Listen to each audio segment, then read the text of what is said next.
Welcome guys, this is Tony Porter, Tabletop Baseball Digest, and here we are with a deep drive tutorial. Topic of the day will be the jump and stolen base system. Stealing bases at the conclusion of a plate appearance. If a runner is on first or second and the base ahead of them is empty, calculate their jump value in the following manner. Number one, the modifier die roll. That is the green die. You have a red, a white, and a green D10s, right, when you play this game. So the green is your modifier roll. So you're going to roll that green die, and you're going to add it to the player's jump number. We'll see that illustrated up ahead. 2, plus the first number next to the runner's steal rating. Again, the steal rating is in parentheses, and there's a number right in front of that. Plus or minus the pitcher's hold rating, plus or minus the catcher's throw rating, his T rating, and then subtract 2 if you're stealing third base. All right, remember to like and subscribe for more free content. Join the Universal Baseball Association Facebook group and the Deep Drive Facebook group.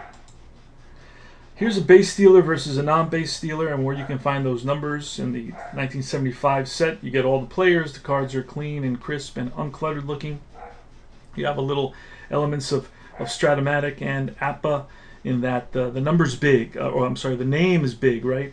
And that's one thing that would characterize the APA cards. The name was pretty big and central to the card. This is kind of leaning that way, obviously not as big as APA is. But anyway, Mickey Rivers is a base stealer. He stole 70 bases, about 12 a month, or about 2 a series per month. Bruce Bhakti stole 3 in 4 months of play. He played only 107 games. So he was stealing less than 1 base a month. So with Bruce Bhakti, to be honest with you, I don't use the jump system, but with Bruce, and the way I would use it, Bruce Bhakti, I wouldn't steal with him. Rivers, I would steal twice every series, so I pick my spots. Average move hold pitcher versus the average arm throw catcher. This is where you can find that information, the hold on the pitcher card and the throw on the catcher card. Okay, take a look at those. They're both zeros, so you don't have to do any plus or minus on this jump rating. But let's say you have a guy like Gura on the mound with Rick Dempsey catching. He's a -2 and he's a +1. That would cancel out. So then you would get a 1. You would have a -1 to calculate. So we rolled the modifier die as a 4. Rivers is trying to get a jump. Let's see. So this is what we're going to calculate, the jump total. 9 or less. Rivers was a 5, plus we rolled a 4, that's a 9. With the first pitcher and catcher, it was a 0, or the second pitcher and catcher, it was a -1, so that 9 becomes 8. Either way, it's less than 9, and he fails to get a jump. So Rivers fails to get a jump with that low roll of a 4. Had I rolled a 6, a 7, an 8, a 9, then he would get a jump.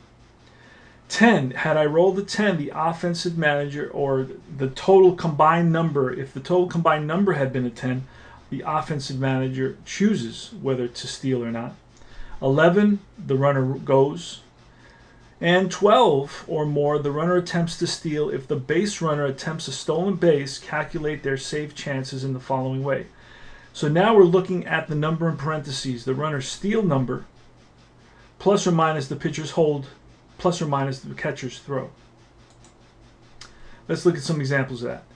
So let's calculate. So Rivers is a 13, Munson is a 0, and Medic is a 0. So he steals at a 13. I'm going to roll 2 D10 and add them up.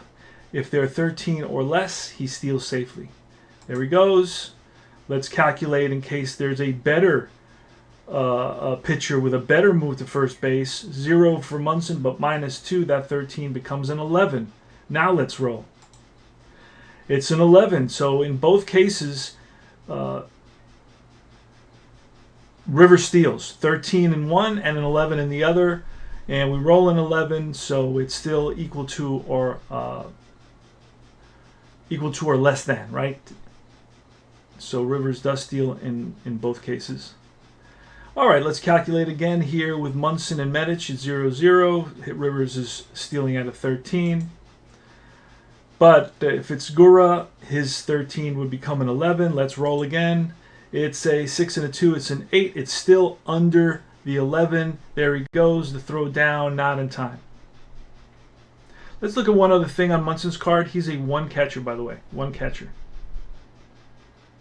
All right, Rivers' stolen base rating. Rivers starts with a steal rating of 13. This represents his baseline ability to steal bases. Pitcher's hold rating. The pitcher's hold rating is -2 in Gura's case, which reduces the likelihood of Rivers successfully stealing a base. So the 13 becomes an 11. Adjustment. To adjust Rivers' steal rating based on the pitcher's hold rating, subtract the pitcher's hold rating from Rivers' initial steal rating. So it's a 13 minus 2 equals an 11. Stealing success threshold. The adjusted number 11 becomes a threshold.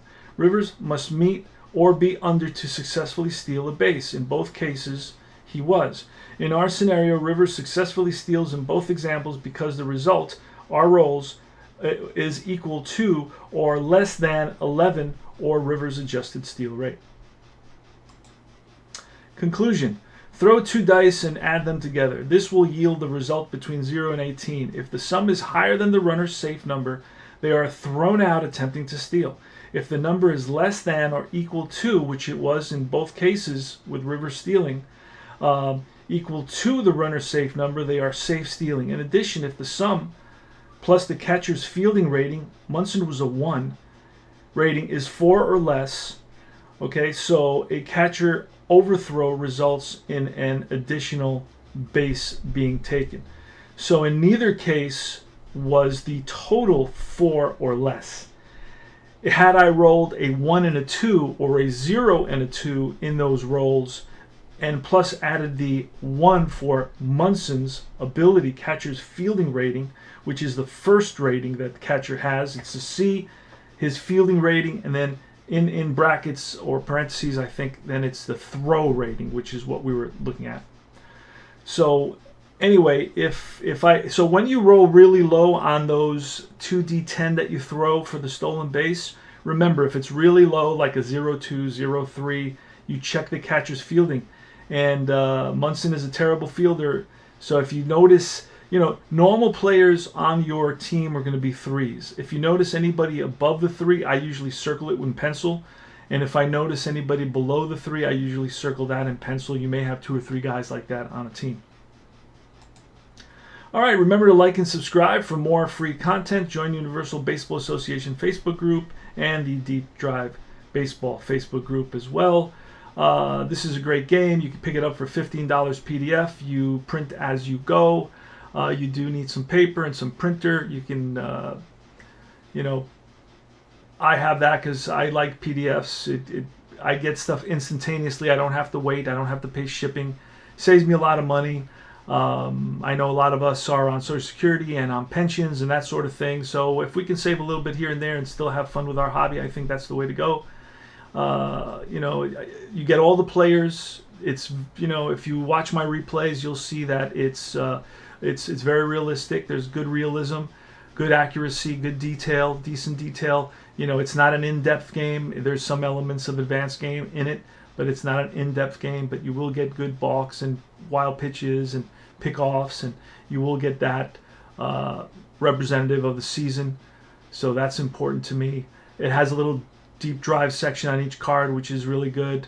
And ultimately, it's $15. I print as I go. So if I start a project and I may print the first couple of teams, play those, and then put it on hold. I use helpers. Now I'm using digital diamond baseball, and that's really, really affordable. With $25, you can basically buy 100 seasons, and it's a great helper. It's a great system. Nowadays, with the economy being the way it is, I think it's important for us to look at those things and be able to enjoy our hobbies without really spending, everything we have. And I will see you guys soon. Thanks for watching. Remember to like and subscribe, and mention, comment, ask questions, and I appreciate your recommendations as well. Take care, guys.